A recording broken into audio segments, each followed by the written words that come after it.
1 anno e 3 mesi dal suo insediamento sono cambiate tante cose, tante altre stanno cambiando. Questo cosa ha portato? L'ultimo fatto è 2 arresti e delle persone che l'hanno fisicamente aggredita. Ci vuole la crescita di consapevolezza e di maturità da parte di tutte le istituzioni che già stanno collaborando pienamente per far sì che questi episodi non si ripetano.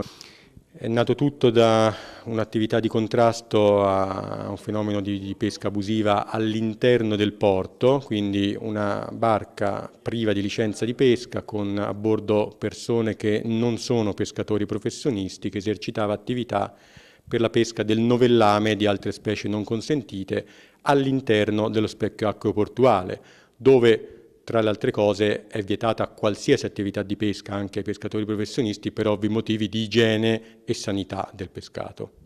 Poi sono venute altre persone in capitaneria, c'è stata una sorta di rivolta.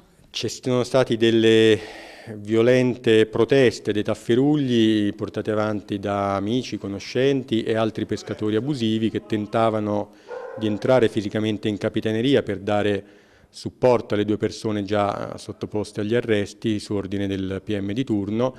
Solo a grande stento, con il supporto delle forze di polizia e del personale della capitaneria, siamo riusciti a far sì che queste persone venissero allontanate, non senza alcuni danni fisici in capitaneria, alcuni arredi e suppellettili sfondate e anche alcuni pugni, calci e altre cose del genere nei confronti dei militari della capitaneria e anche verso di me.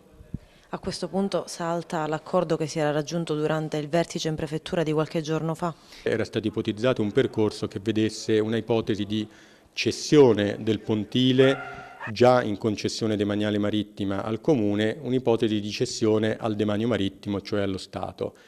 È ovvio che lo Stato non ha né interesse ma neanche la capacità di gestire da un punto di vista demaniale un pontile che non è di sua proprietà per esercitare attività illecite come queste della pesca abusiva da parte di persone che non hanno rispetto per l'autorità dello Stato. Tutte le altre ipotesi che avevamo messo in campo in quell'occasione rimangono perfettamente valide, quindi la possibilità che qualunque di queste persone che fino ad oggi esercitavano la pesca abusiva e che vogliano mettersi in regola e che ne abbiano i requisiti può fare in qualunque momento l'istanza al Ministero delle Politiche Agricole tramite la Capitaneria per avere la licenza di pesca. Occorrerà trovare una soluzione invece per la presenza di barche con a bordo reti e attrezzi da pesca non consentiti in maniera da evitare situazioni del genere. Questo, ripeto, per tornare in un alveo di legalità. Il pontile fra 10 giorni probabilmente verrà sequestrato. Sì, il pontile è in una situazione a sua volta di illiceità dal punto di vista demaniale. Già l'amministrazione comunale ha un'ordinanza imposta dalla Capitaneria di Porto per lo sgombero entro 30 giorni, ne sono passati già una buona parte e quindi dovrà per forza sgomberare il pontile entro questi 30 giorni.